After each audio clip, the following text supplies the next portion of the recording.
So I want to give a very special thanks to Dragon Ball Hype for getting the complete manga summary for Dragon Ball Super Manga Chapter 60. I will be doing a review on the manga chapter when I get my hands on it on the 20th, but this is going to be a full spoiler review on what happens. If you do not want to be spoiled, again, thank you. Click off. There's plenty of other videos on the channel for you to watch. I got over 2,000 videos on this channel.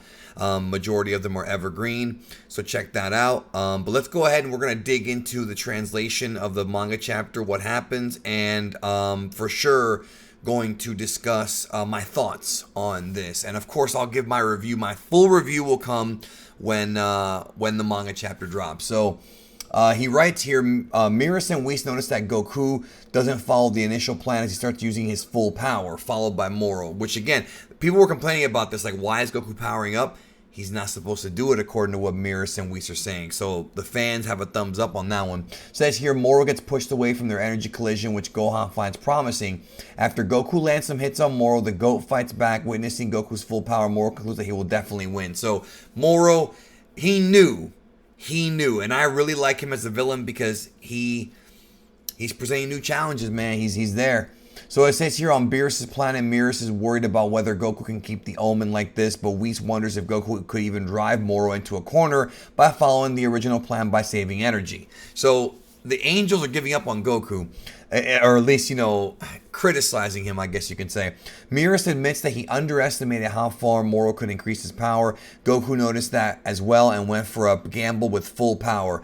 As Saiyans can find unknown powers once they are driven to a corner, especially Goku. Of course, that's kind of the way they're describing Zenkai. When you're a Saiyan and you get beat up real badly, even to the brink of death, you become more powerful. But the question, of course, is, and this has been a question that's been a big topic of debate in the fandom for a while, and that is, do they still get Zenkai? Like, obviously Goku Black was able to do it recently, but like even after that, like with these new sort of Ultra Instinct powers, which are not really, they're both transformations and techniques. They're what I call a state of mind or a state of being. So it's one of those things where I wonder, like, have they reached their limit? Because remember, there was that one line in Super where Vegeta said we're almost at the maximum of our power.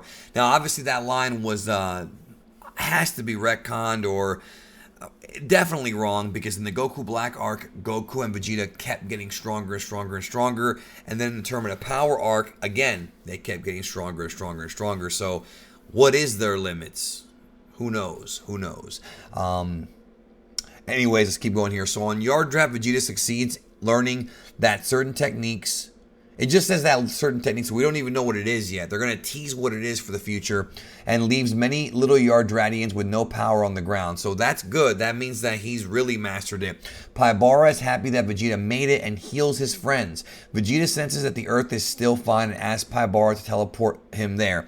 Paibara denies. The other Yardratian even says that Yardratians are forbidden to use instant transmission to go to other planets. That's interesting. But of course, that begs the question, how did that one Yardrat wind up in Universe 2? That is an unsolved mystery that who knows if we're ever going to get. Maybe I'll do a Dragon Ball Mysteries video on it. I got to do one of those very soon. So, let's see here. It says here that above that, Paibara says he cannot go to a place where he hasn't met someone. But as he should know Goku, Paibara cannot even sense his ki.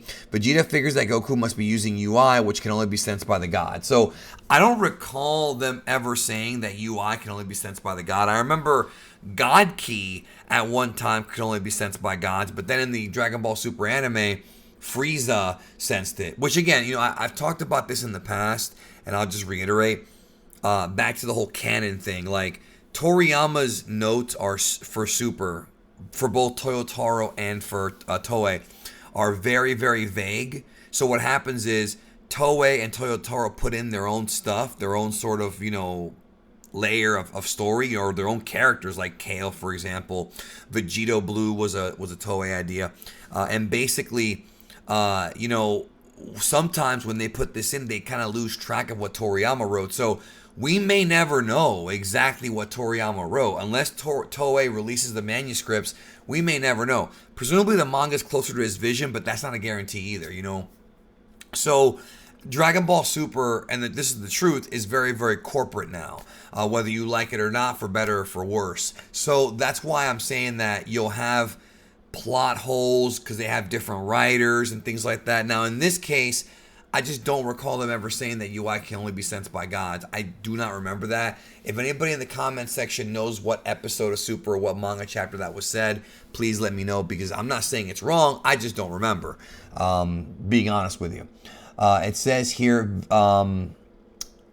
he then denies Iriko's suggestion to use a spaceship, which would take 10 days. He said he wants to learn instant transmission quickly. So Vegeta already learned the technique to defeat Moro, whatever that technique might be. We're going to find out next month. But he also wants to learn instantaneous movement, Shinkan Ito. I've said it before in my last video. I'm not a fan of the name instant transmission. That was a dubbed term invented by Barry Watson, who's no longer at Funimation. Kind of a redneck guy. No disrespect to him, but he's kind of the guy who was in charge of censoring the series. Came up with a lot of BS. And instant transmission, instantaneous movements, what it's supposed to be called. Instant transmission sounds like a car or something. You know what I'm saying? I was never a big fan of that name. But I don't hate it. It's just weird because I guess it is kind of a transmission. It just sounds more like, like a radio thing. Anyways, I'm rambling. Let me get back to the thing here. My bad. Back on Earth, Goku gets driven into a corner and Moro says, "As I thought, you reacted to your limit." Oh, no, you reached your limit. I'm sorry. Goku gets frustrated and powers up again, only to end up on the ground. So Moro is taking him out. Whis realizes that it looks like we won't get that miracle this time, which is silver hair. Which I like the fact they did not give it to us. I thought they might give it to us, but they did not give it to us, and I'm okay with that. Save the silver hair for later. Don't overdo it. Don't waste it. Broly didn't get the silver hair. Hopefully Moro's not going to get the silver hair in this arc, and maybe the next arc. You never know. Beerus interrupts the angels by letting them know that he is hungry and wants to have an extraordinary, delicious meal. Whis agrees and stops watching the fight, while Beerus gets worried about what might happen to the Earth and other planets. Whis answers that it's just a necessary cycle with the universe that planets are born and disappear. So he doesn't even care about the Earth anymore. Whatever happened to Whis and Beerus wanting food from Earth? Remember that Earth had the best food? These are the tasks of the gods of destruction and the supreme Kais, which of course are the gods of creation. Angels have no say in there. Ultimately, Whis reminds Beerus not to forget about it, and Beerus just answers yes. So what's going on here, guys, is that it appears like Beerus has a connection to Goku, maybe from spending so much time with him in that room of spirit and time.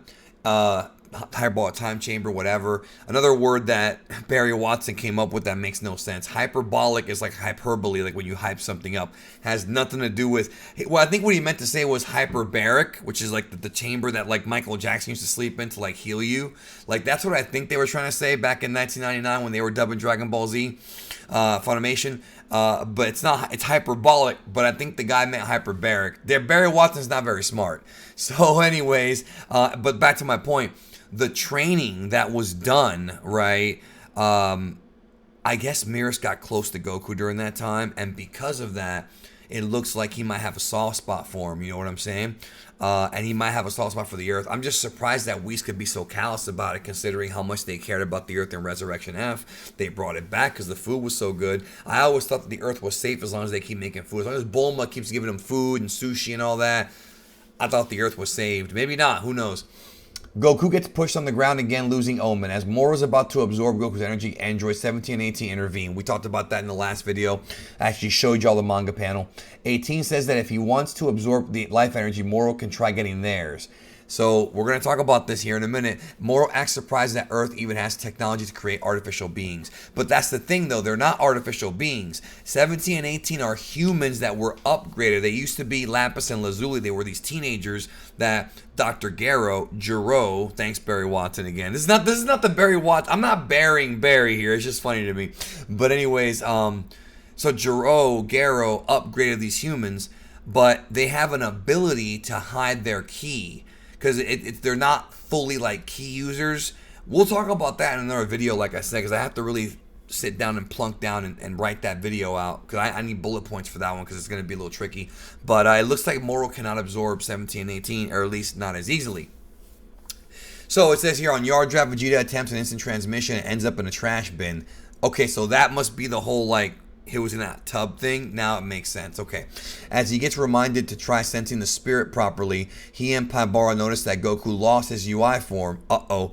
Vegeta figures Goku must have lost. Paibara is then ready to make an exception, bringing Vegeta to Earth as it's an emergency situation. Vegeta denies that as he thinks he can do it now himself. So he wants to go. Good. Very good. Paibara then changes Vegeta's clothes back to the previous ones and wishes him good luck for the fight. So that's how he gets the armor back. He loses the Yardrat clothes and he gets the armor with the Galactic Patrol symbol, which I'm okay with actually. I'm fine with it because even though I wanted him to fight in the Yardrat clothes because that'd be cool, I'm fine with it. Why can't somebody fight in the Yardrat clothes though? Alternate costume in Xenoverse 2. By the way, I can't wait for Xenoverse 2 DLC Pack 87 with Farmer with a Shotgun, bro. Can't wait for that. Can't wait to play Xenoverse 2 on my PS5, PS6, and PS7. Anyways, I'm trolling. So Vegeta teleports away and gets praise from Paibara for being such a fast learner. Well, he's a prodigy. What do you expect?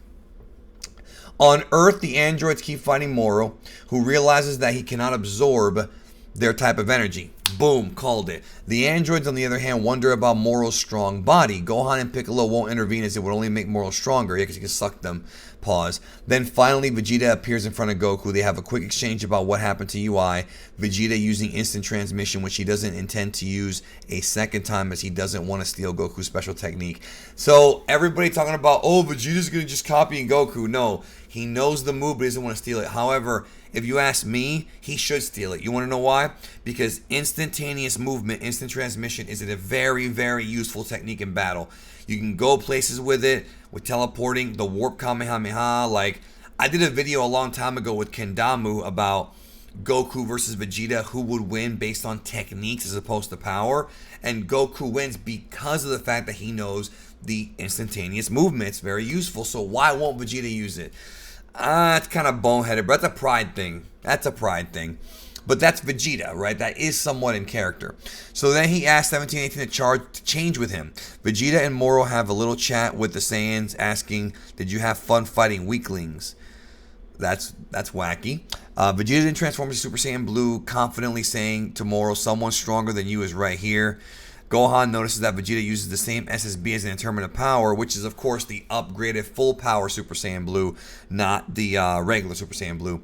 But neither him or Piccolo can feel anything different. By the way, if you want an explanation on these Super Saiyan Blues, I'm going to link a video at the end of this one called Strongest in Dragon Ball Super Saiyan Blue Evolution Explained, and we go into some of that stuff in that video. So I will eventually at some point do a transformation guide on it, but I want to wait and see how this plays out first, and we'll do it.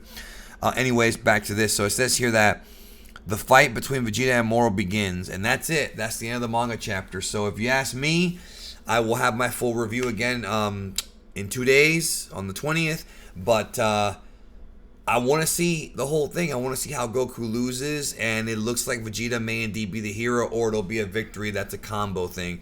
Is Majin Buu going to come in? What's going to happen? What about 7-3? Don't forget, Moro's minion's still alive. This is not just going to end with Vegeta beating Moro. There's still other minions out there. So let me know what you think in the comments, and yeah, love you guys. As always, during this time, of course, take care of yourself and each other. And on your screen right now, you should see the videos that I was talking about. Click them. And I thank you. Have a nice day.